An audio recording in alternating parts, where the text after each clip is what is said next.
Museu Naval de Madrid. Isso daqui que eu não sei o que que é, ó. Tenho a menor ideia do que é isso. É de um navio, né? Ah, uma bússola. Agora que eu vi. Olha o tamanho dessa bússola na época, hein? Agora as bússolas pequenininhas, olha o tamanho dessa bússola. A Espanha, que sempre teve grandes navegadores, né? Que é um dos responsáveis pela descoberta do Novo Mundo, né? Sempre teve no século XVI, XVII, uma grande armada, né? Que são réplicas, né? Miniaturas.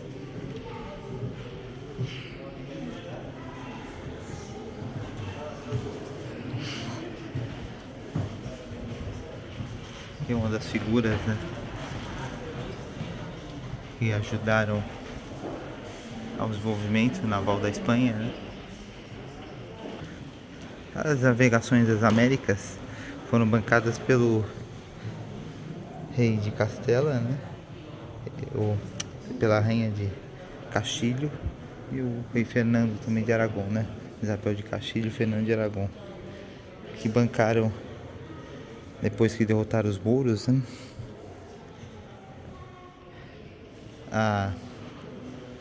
Bancaram expedições de Cristóvão Colombo, né?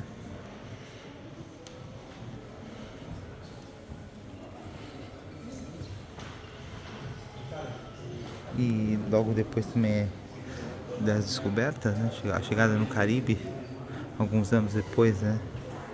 Os espanhóis também saquearam, né? A Tenochtitlan, né? Que é a antiga capital do Império Azteca, o Hernán Cortés, né?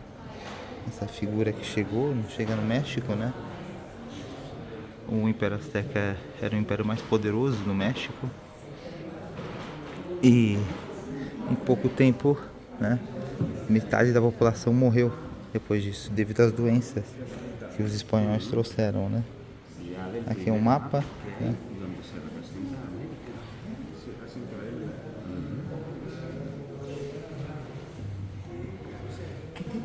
No, atenta a mí más. Yo no estoy pesado.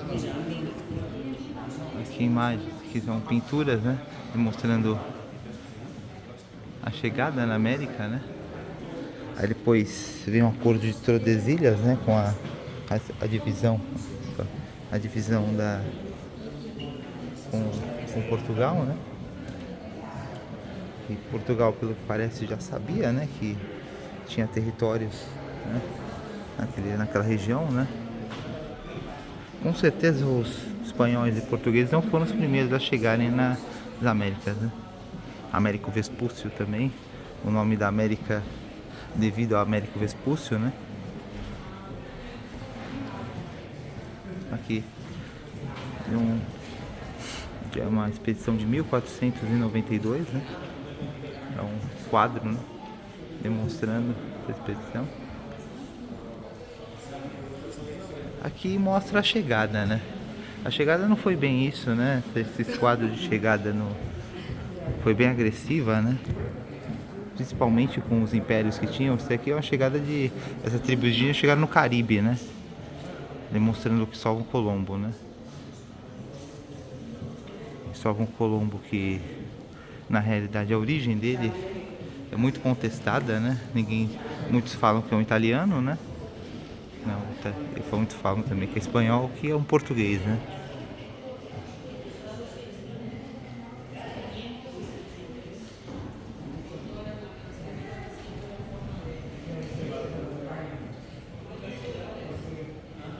Aqui são objetos, né?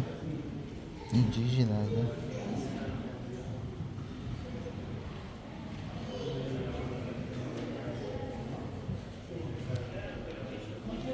Aqui são canhões, né? Isso aqui são canhões.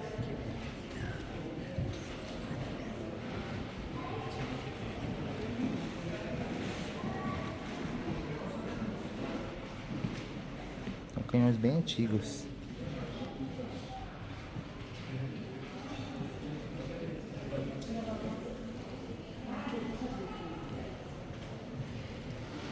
O museu também está em excelentes condições. O museu foi reformado recentemente, né? Pelo que parece. Aqui são instrumentos de navegação, né? Esses instrumentos de navegação aqui tem uma ampulheta, né? Com bússolas. É dificílimo navegar nessa época, né? Ninguém sabia direito para onde estava indo, né? Imagina com isso só, né? Para saber o tempo. Aí depois dessa chegada, aqui são armaduras, né? Espanholas, armada espanhola. A Espanha se tornou a maior potência do mundo, né? Junto com a Inglaterra. Depois do saque, né? Ao Chile, né? As minas de prata do Chile. E depois de destruir, né? Praticamente o Império Azteca, né? E o Império Inca com Pizarro, né? E Pizarro que chegou no Império Inca, né? E também aconteceu a mesma coisa, o mesmo confronto, né? Isso enriqueceu muito a Europa, né? A Europa usou a prata, né, do Chile e a prata de Potosí, né?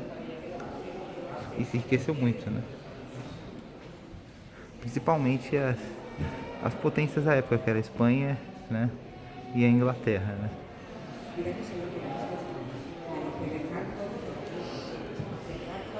Os espanhóis ficaram ricos à base do saque, né? E tanto depois que esse saque acabou, eles não conseguiram se industrializar, a Espanha fracassou, né? Aí o reino da Espanha fracassou. Foi caindo, a Inglaterra se industrializou, a Espanha não, a Espanha ficou pelo caminho. Por isso que a Espanha não se tornou uma potência, né? Aqui é uma espada, né?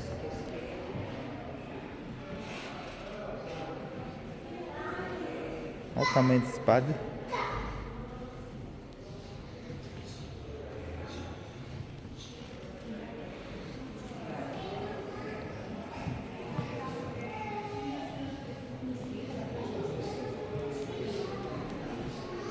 Tem outra espada também.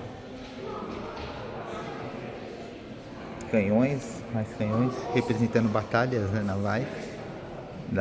É conhecido como, na época, Invencível, a Armada Espanhola, né?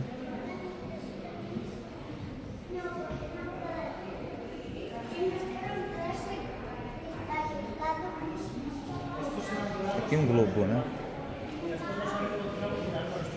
Belo globo. É um globo celeste esse, né?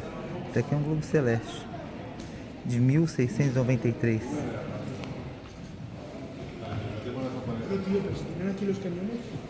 Essas espadas do século XVII, aquelas espadas ali. São mais bússolas. Imagina se indicar com uma bússola dessa. Essa bússola é 1645.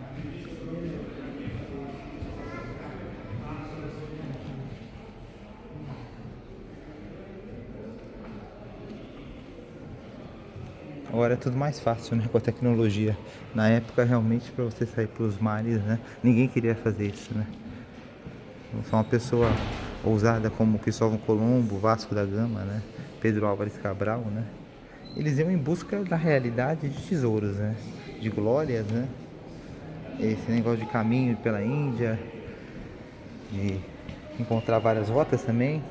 Isso aconteceu porque, devido à queda de Constantinopla, né, que era o último reduto do Império Romano do Oriente, né, pelo sultão, né, Mohammed II, né, e aquela rota ficou muito ruim para os europeus, né, com maiores impostos, ele não deixava passar por lá, aí eles tiveram que procurar novas rotas. E com isso, pela aquela queda de Constantinopla, provocou as navegações, né? A busca para a chegada na Índia, pelo Oriente, né? Para pegar as riquezas do Oriente, né? E fazer comércio com o Oriente, principalmente com a China, né? Na época também, que era um grande império, né?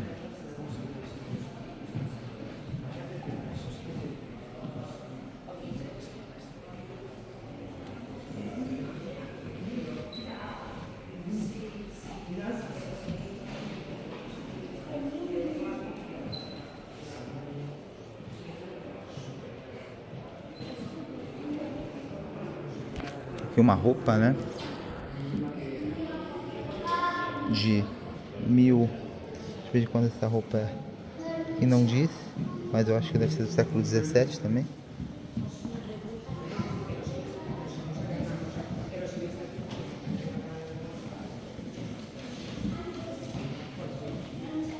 Mais uma batalha contra os ingleses, ó. Isso aqui demonstra bem, né? Enfrentando ferozmente os ingleses nos mares, né? E a Holanda também, que se apareceu depois, né?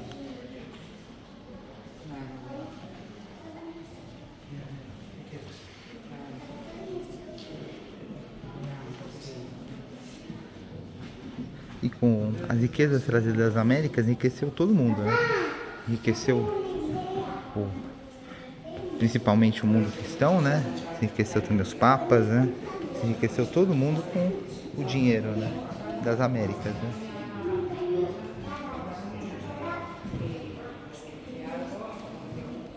Aqui são representações de réplicas de barcos, né? Da época.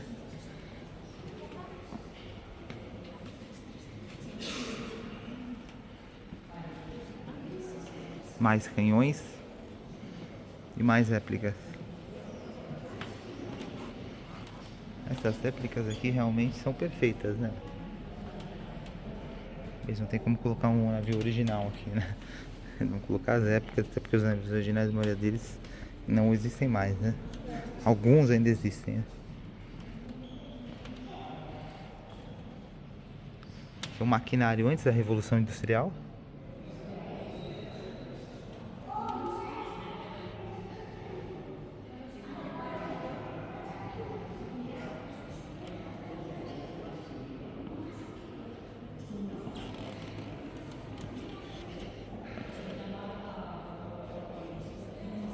Aqui onde ficava a marinha, né? A representação. Isso estava no navio. Foi trazido para cá. Como era o interior do navio, né?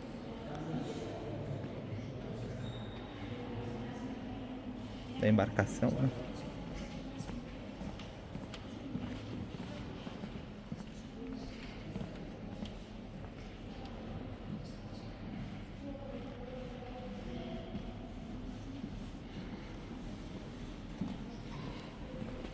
Mais imagens de almirantes, né? Aqui várias imagens de vários almirantes, né? Tem uma corda naval, né? Antiga.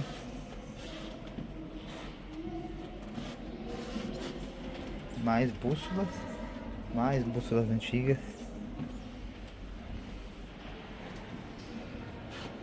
Representação de um navio sendo feito, né? No porto, né?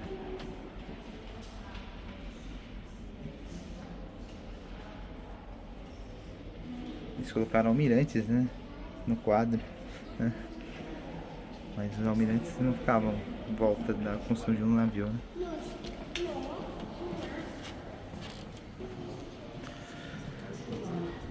Mais uma bússola. Aqui tem instrumentos, ó. Esses instrumentos aqui. Ó. Esse aqui me parece um instrumento de visualização, não? Não é. Esse aqui é um telescópio, né? Parece um telescópio aqui, mas... Aqui são globos celestes. Esse aqui é um globo celeste. Ali terrestre. E as bússolas diminuindo, né? De tamanho, né? A partir do século XVIII, né? 18 para 19. Já tinha essas bússolas, né?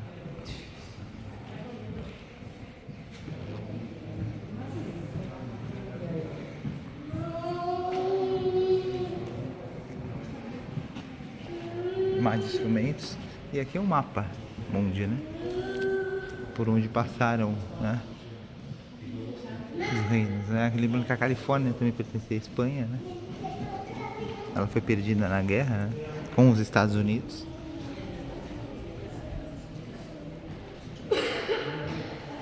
Que depois deveria pertencer ao México, né? Quando se teve a independência do México, mas ali mostra as rotas, né? Onde passaram os portugueses, né? os espanhóis. Portugueses também passaram por aqui, né?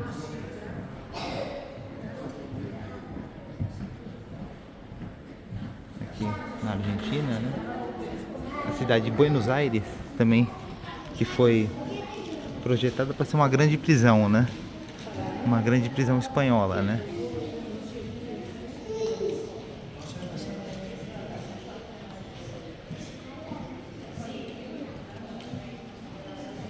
Austrália e a América do Norte, né?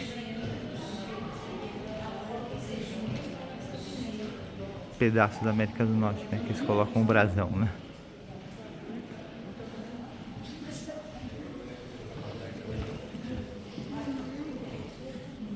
Representação de uma indígena, né? Ou seja, que isso é de um índio na Patagônia da Argentina.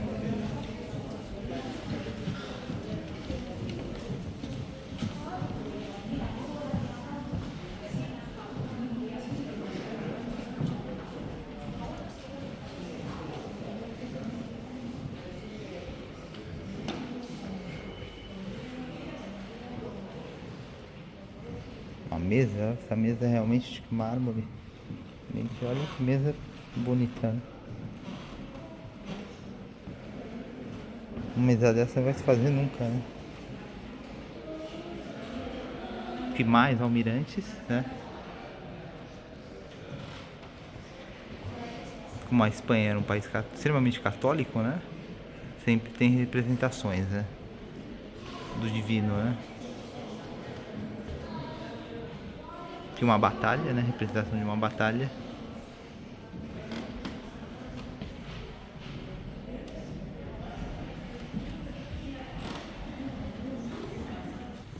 O maior inimigo na época era a Inglaterra, né?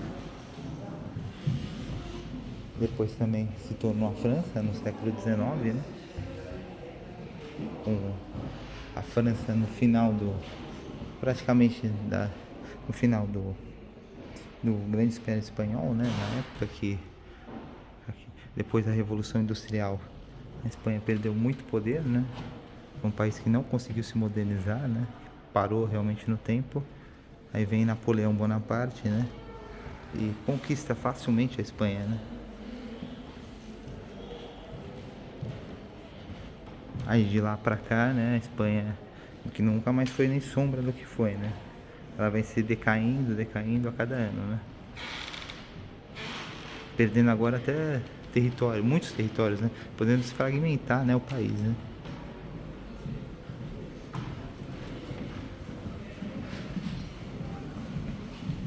A decadência de um império praticamente, né? As espadas antigas. A espada folhada a ouro.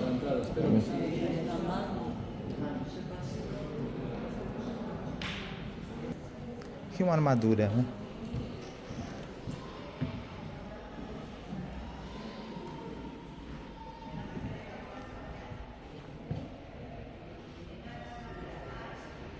É uma águia naval essa, né? Da marinha.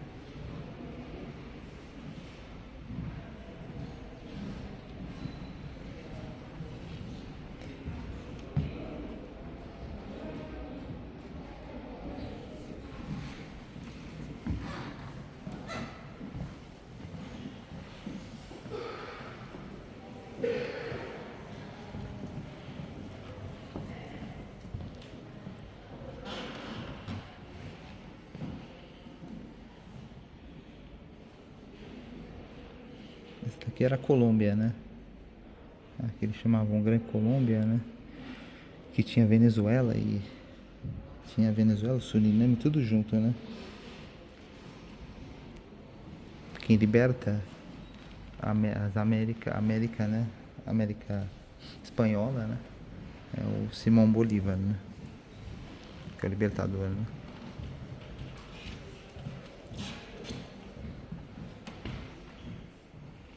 Que é espanhol, né? E venezuelano, né? A Venezuela tem muito orgulho desse nome, né? Até hoje. Que ajudou a se libertar do jugo espanhol, né? As colônias, né?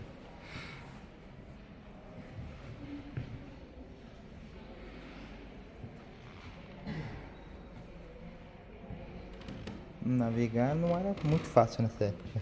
Era algo dificílimo. Ninguém tinha GPS, né? Mesmo com as bússolas era difícil. Era algo muito difícil.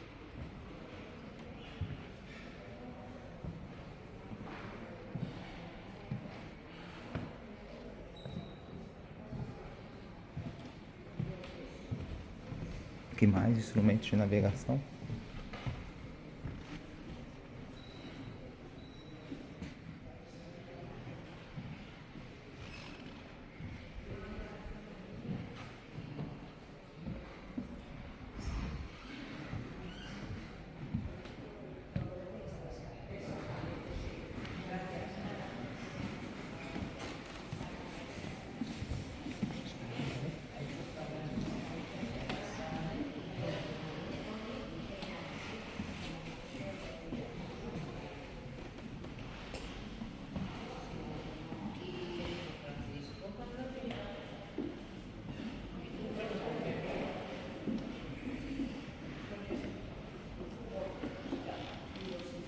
Aqui é a chegada deles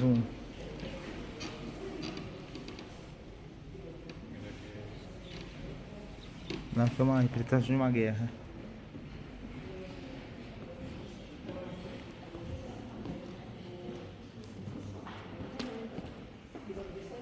Aqui um submarino, né? Antigo. Do século, deixa eu ver de onde que é. Que época que é esse submarino? Isso aqui no século XX, só pode ser no final do século XIX para XX, né? O submarino começa a aparecer, né? Imagina se enfiar numa lata dessa, né? Nessa época, de ir pra baixo d'água. Tem que ter muita coragem realmente, né?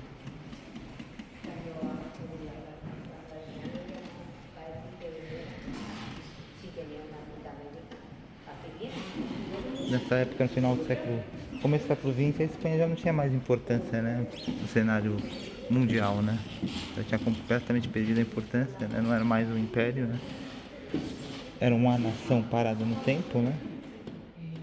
Não era nem sombra, nem o que foi, né? Hoje ela não é sombra também, porque ela já foi, né? Muito distante, né? Ela é considerada a primeira nação moderna, né? A Espanha. A juntar os feudos em volta do rei, né?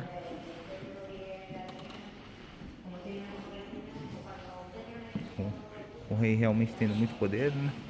Depois da derrota dos mouros, né? Depois que derrotaram, recuperaram a cidade de Córdoba, né? Recuperaram todas as outras cidades, né? Chapéu de um almirante, né?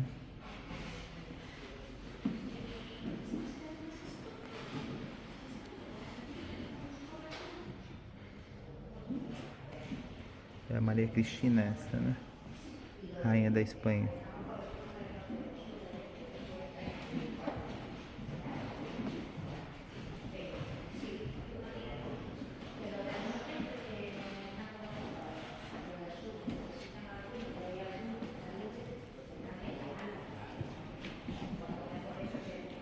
Representação de um míssil, né?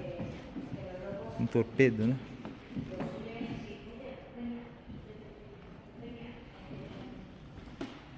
Representação de um torpedo esse daqui. É um torpedo, né? O tamanho dele.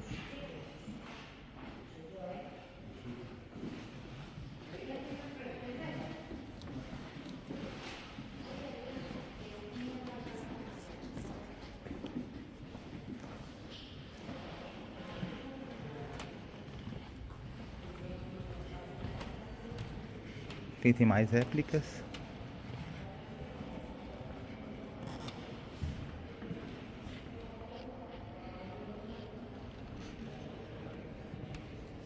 Para saber quais são todos esses navios, né? Isso aí tem que ser um especialista, né? Na história naval da Espanha.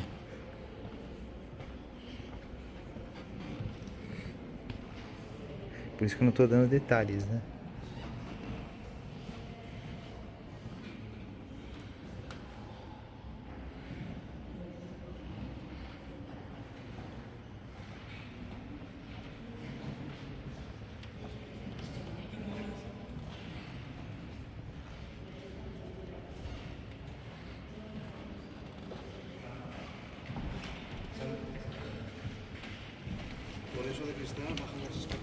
Sí, eso ainda está.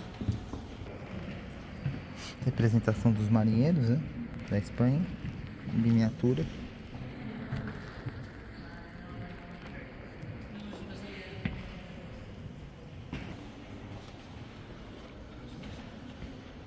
Mais um almirante.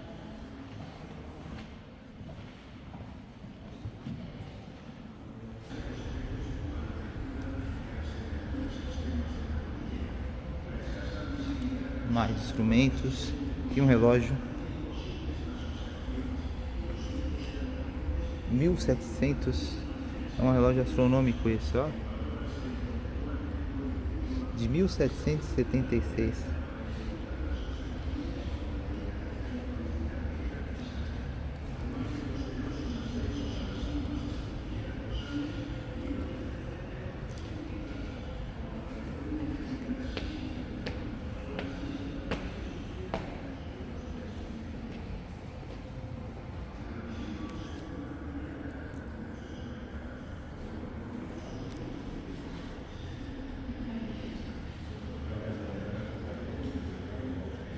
Que é um estaleiro, onde era feito os navios, né?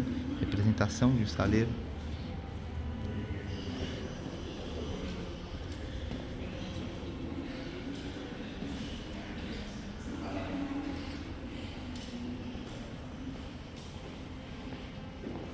Esses quadros são nossas fotos, né, de hoje em dia, né? Antigamente dava um trabalho gigantesco, hoje em dia é só tirar uma foto, fazer um vídeo, né? Antigamente para pintar isso, o pintor demorava muito tempo. Parece que é fácil, né? Ó, os detalhes. Tinha que ter paciência, uma paciência muito grande.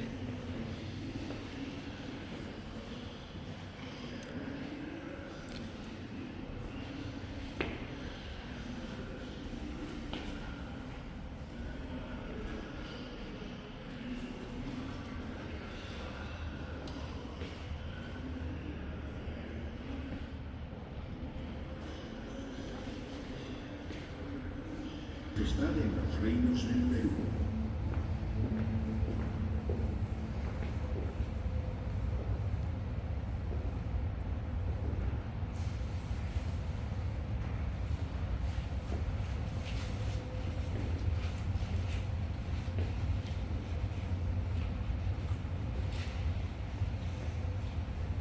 Aqui é um vídeo que tá passando, né? Parece que terminou.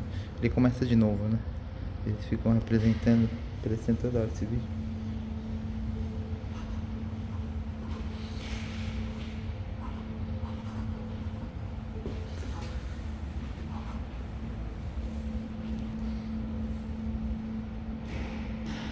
¿Cuál es la verdadera forma de la Tierra? ¿Se trata de una esfera achatada por el ecuador con la forma de un melón? ¿O es más bien una esfera achatada por los polos, como una sandía? La ciencia había intentado resolver la incógnita de cuál era la verdadera forma de la Tierra desde la antigüedad. A finales del siglo XVII, Isaac Newton, destacado científico inglés, argumentó que la Tierra tenía la forma de una esfera achatada por los polos. Por el contrario, la Academia de las Ciencias francesa defendía la teoría de que la Tierra estaba achatada por el ecuador. La disputa se convertiría para ingleses y franceses en una cuestión de Estado, y fue tomando forma la idea de organizar una doble expedición que pusiera fin a la controversia. Para ello, era necesario medir la distancia de 1 grado del arco del meridiano en 2 puntos suficientemente alejados. Los lugares elegidos fueron el Polo Norte y el Ecuador. La comparación entre las medidas tomadas en los 2 puntos resolvería la incógnita. Si la Tierra tenía la forma propuesta por Newton, el valor del grado en el polo sería mayor que en el Ecuador. Por el contrario, si el mundo era como defendían los científicos franceses, la medida del grado tomada en el Ecuador debería ser mayor que en el polo. Para resolver la cuestión, Louis Gaudin, miembro de la Academia de la Ciencia Francesa, tomó la iniciativa y propuso enviar 2 expediciones científicas. Un grupo de expertos partiría desde Francia y España rumbo al Virreinato del Perú, y otro equipo luego lo haría desde Francia y Suecia en dirección a Laponia, con el objetivo de comparar las medidas obtenidas en estas dos zonas geográficas. En aquella época, el virreinato del Perú pertenecía a la corona española, por lo que fue necesario que el rey de Francia, Luis XV, solicitara autorización a su primo, el rey de España, para poder llevar a cabo los trabajos de medición en aquellos territorios. La única condición española fue la de incorporar a la expedición francesa a dos miembros de la Real Academia de Guardias Marinas de Cádiz, los jóvenes marinos Jorge Juan, que contaba entonces con 21 años, y Antonio de Ulloa, de tan solo 19. La sección francesa de la expedición la conformaban Louis Gaudin, Charles-Marie de la Condamine y Pierre Bouquet. A ellos se unirían ya en territorio americano Jorge Juan y Antonio de Ulloa. Los expedicionarios se pondrían manos a la obra en octubre de 1736. Las mediciones se realizaron en la región andina que separaba las ciudades ecuatorianas de Quito en el norte y Cuenca en el sur, situadas a más de 400 kilómetros de distancia. El método geodésico empleado fue el de la triangulación, que consistía en diseñar una red de triángulos encadenados sobre una extensa porción de terreno. Conociendo la distancia de uno de los lados de un triángulo y los dos ángulos adyacentes, se podían determinar mediante cálculos trigonométricos las longitudes de los otros dos lados del triángulo y la amplitud angular del ángulo opuesto. A partir de ese triángulo base, se fue desplegando una red de triangulación que permitió medir con precisión la distancia real entre Quito y Cuenca. Las mediciones geodésicas comenzaron en la llanura de Yaruquí para sortear las irregularidades del terreno, donde se estableció con la mayor precisión posible el primer triángulo, que sirvió de base al resto de la red de triangulación. Para la medición de los lados de los triángulos se utilizó como patrón de referencia la toesa, medida francesa que equivalía a 1,949 metros. Mediante una delicada operación, la toesa se colocaba en posición horizontal y perfectamente nivelada. Para conseguir la mayor precisión posible, se utilizaron una serie de perchas sostenidas sobre caballetes de madera. Una vez alineadas las perchas, de tal manera que se tocaran sus extremos, se colocaba la toesa y los caballetes rotaban sucesivamente, pasando del último al primer lugar para avanzar en la medición. Para calcular la medida de los ángulos de los triángulos que conformaban la red de triangulación, se utilizó el cuadrante. El instrumento contaba con dos anteojos que se dirigían a los vértices geodésicos para medir el ángulo formado por las dos visuales. Transportar los cuadrantes, toesas y otros pesados instrumentos de medición hasta montañas de más de 4.000 metros de altitud supuso todo un reto para la expedición. Una vez en la cumbre, se tomaron puntos de referencia físicos fácilmente identificables en el terreno, como cumbres u otros accidentes geográficos que servían como vértices de los triángulos que conformaban la red de triangulación. Los expedicionarios tuvieron que enfrentarse a los efectos del mal de altura y a las temperaturas extremas de la cordillera. La escasa visibilidad causada por la persistente nubosidad hacía imposibles las observaciones y los vientos eran tan fuertes que con dificultad podían mantenerse en pie las personas. En palabras de Jorge Juan y Antonio de Ulloa, esta fue una gran penalidad para ejecutar las observaciones con la delicadeza y prolijidad que era necesaria. Además de los penosos ascensos a las cimas de la cordillera de los Andes, tuvieron que hacer frente a otras dificultades, como la frecuente actividad sísmica de la zona o las discrepancias que surgieron entre los miembros de la expedición. La misión se vio también alterada por diversos altercados, como el conflicto surgido entre Ulloa y el presidente de la Audiencia de Quito, o la revuelta de la población de Cuenca, Perú, en la que se vieron envueltos los académicos y en la cual perdió la vida el cirujano de la expedición. Superados todos estos obstáculos, la expedición consiguió concluir las medidas geodésicas sobre el terreno a lo largo de un recorrido de unos 400 kilómetros. Completada esta primera etapa, se inició la fase astronómica de la misión. Mediante la observación de los astros desde los dos extremos de la red de triangulación, pudieron determinar la latitud que correspondía a cada uno de los extremos y así calcular la amplitud de un grado del arco del meridiano. La medida del arco en el Ecuador fue de 56.768 toesas, considerablemente inferior a las 57.437 toesas, resultado de la expedición enviada a Laponia. La comparación de los datos obtenidos permitió confirmar que la Tierra estaba achatada por los polos, tal y como defendía la teoría newtoniana. Los resultados de la expedición geodésica fueron recogidos en varias obras publicadas por los integrantes de la expedición a su regreso a Europa. Jorge Juan y Antonio de Ulloa los publicaron de forma conjunta en 1749 bajo el título Observaciones astronómicas y físicas hechas de orden de su majestad en los reinos del Perú.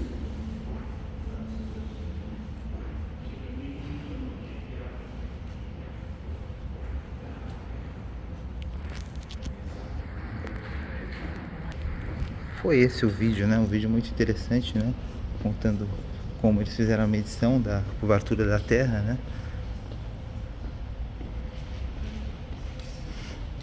Aqui tem mais almirantes, tá com um globo na mão, né?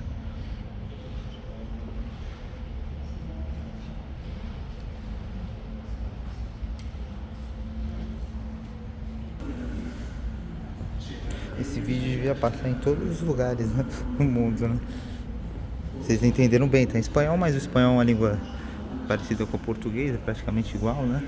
Muda uma ou outra palavra, dá pra entender muito bem, né? Tem muita gente que tem dificuldade, né? Mas ele falando pausadamente, né? Acredito que ninguém vai ter nenhuma dificuldade pra compreender, né? Tem gente que fala que a Terra é plana, ali mostra a comprovação, né? Nesse vídeo, né? Aqui uma linha do tempo, né? Aqui são os territórios onde a Espanha ocupou, né? O Império Espanhol, ó. Ela ocupou desde a Patagônia até o México e a Califórnia, né? A atual Califórnia, né? Essa é a América Espanhola, né? Era governado pelo governo da Espanha. O governo direto de Madrid a esses outros lugares, né? Ao reino da Espanha. Aí eles nomeavam governadores, né? Que ficavam nessas capitais, né? Que respondiam diretamente, né, ao reino. Como todos os impérios faziam, né? Desde a época do Império Romano, né?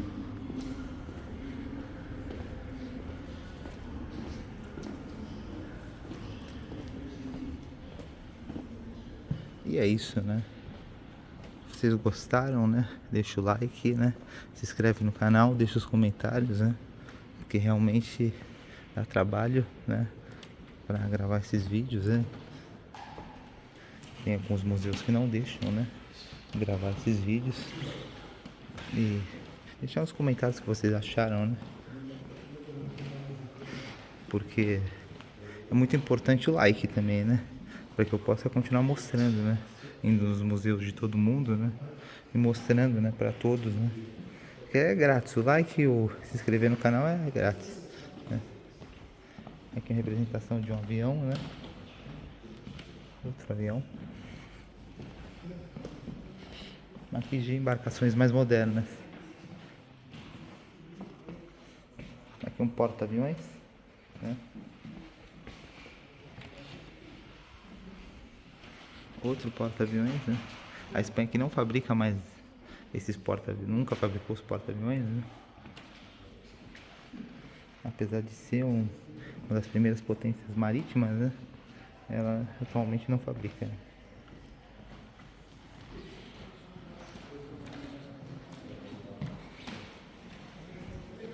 E é isso, né? E até o próximo vídeo, né? Deixa o like e se inscreve no canal.